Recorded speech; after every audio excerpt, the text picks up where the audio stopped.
বক্কর চক্কর করি না, কারো গিফট গাইয়া প্রমেট ভিডিও বানাইয়া পোস্ট প্রচার করি না, তার জন্য আমার লাইক কমেন্টে ভিউ নাই। তো একটা লাইক পড়লেই এনাফ। যারা মূল্যায়ন ব্যক্তি তারা এটাই ভাবে, সঠিকভাবে যার যার দক্ষতায় কাজ করে পরিচয় হইয়া একটা লাইক কমেন্ট হইলে এনাফ। আমি অতটুকুই বুঝি। তো আমি যে যার কাজ করি সে হলো মাননীয় সম্মানিত ফেসবুক কোম্পানি। তো সেই ব্যক্তি যদি আমাকে সম্মান করে তো কারো লাইক কমেন্টের প্রয়োজন হয় না। তবে আমি লাইক কমেন্ট শেয়ার কিনা হাইলাইট হতে চাই না। আমি নিজের দক্ষতায় ক্ষমতায় পরিচয়, কাজেই আমি পরিচয়। তো কাজ করেই আমি জনতার লাইক কমেন্টে নিতে চাই। তো শিমুলি জাহান আইডি থেকে অনেকেরই বিদায় দিছি, শিমুলি জাহান এসএন আইডি থেকে অনেকেরই বিদায় দিছি, লাইক পেজের থেকে আনফলো বানাচ্ছি। কারণ যাদের লাইক কমেন্টে পড়বে না তারা তো আর আইডিতে পয়সা থেকে লাভ নাই। আর যারা শেয়ার বেয়ার দিয়ে আইডি চালায় সেই শেয়ারের মধ্যে আমি লাইক কমেন্ট করতে যাব না। আপনারা যার যার পোস্টে করুন, আমি লাইক কমেন্ট করব, আমি এটা চাই। কিন্তু আপনার পোস্টে লাইক কমেন্টে দিলে আপনার আইডির ভ্যালু বাড়বে। আপনি অন্যজনকে শেয়ার দিচ্ছেন, সেটাতে তো আমি লাইক কমেন্ট করব না, কারণ সেই লোকটা তো আমার সাথে অ্যাড নাই। তাই আমি ভেবে চিন্তা ভাবনা করে লাইক কমেন্ট করি। তা আমাকে যখন লাইক কমেন্ট করেন না, আমিও করি না, এই আর কি। তবে আপনাদের পোস্টে প্রচার দেখলে আমি ঠিকই লাইক কমেন্ট করব। নিজের পোস্ট, নিজের পরিচয়, নিজের দক্ষতায়, নিজের প্রতিভায়, হোক বা লেখা হোক বা পোস্ট, আমি লাইক কমেন্ট করব। তো আচ্ছা, যাই হোক, আমি কারোকে শেয়ারও করি না, এমনকি আমি আইডির পরিবেশও নষ্ট করি না।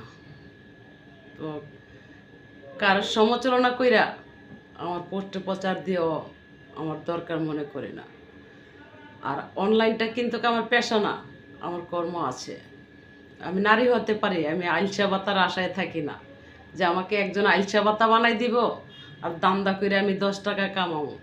আমি নারী হতে পারি, আমি ইনকামের রাস্তাটাই বেশি চিনি কর্ম কইরা। তো যাই হোক, যেই বিষয়ে আজকে আমি ভিডিও বার্তায় আসছি কথা বলার জন্য, কিছু কিছু মর্মান্তিক ঘটনা দেখলে খুবই কষ্ট হয়। আচ্ছা, যে অফিসার পলাশ আত্মহত্যা করছে, সেই অফিসার পলাশের স্ত্রীর বক্তব্যগুলো দেখলে এতটাই কষ্ট হয় যা কোন ভাষায় কথা বলবো সেই ভাষাই পাই না। কিন্তু পলাশের মাই যে বক্তব্য দিয়ে যাচ্ছে, সেই বক্তব্য মোতাবেক যদি কথা বলতে হয়, পলাশের মাকে বলতে হয় তীব্র নিন্দার প্রতিবাদ জানায় এসব মহিলাকে। কারণ একজন মায়ের বিনিময়ে যদি একজন সন্তান প্রতিষ্ঠিত হইয়া আত্মহত্যা করে মরতে হয়, তো এমন কলঙ্কিনী মাকে তীব্র নিন্দার প্রতিবাদ জানানোই কর্তব্য। তবে কতটুকু সত্য সেটা কিন্তু আজও উদ্ঘাটন হয় নাই।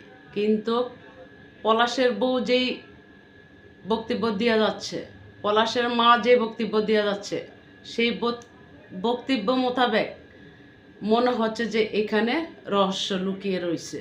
কারণ কেনই বা পলাশ চিঠির মধ্যে বলা যাবে স্বর্ণগুলো বউকে দিয়ে দিয়েন, অর্থ মাকে দিয়ে দিয়েন, টাকা পয়সা যা আছে মাকে দিয়ে দিয়েন, দুই ভাইয়ের কাছে দায়িত্ব দিয়ে গেল, মায়ের দায়িত্ব।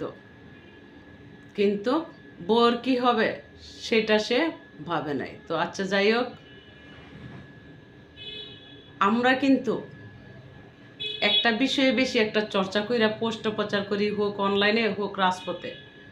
কোনো বাবার উপরে নির্যাতন হলে, কোনো মায়ের উপরে নির্যাতন হলে বলি, ভাইয়েরা কখনো মাকে কষ্ট দিবেন না, বাবাকে কষ্ট দিবেন না।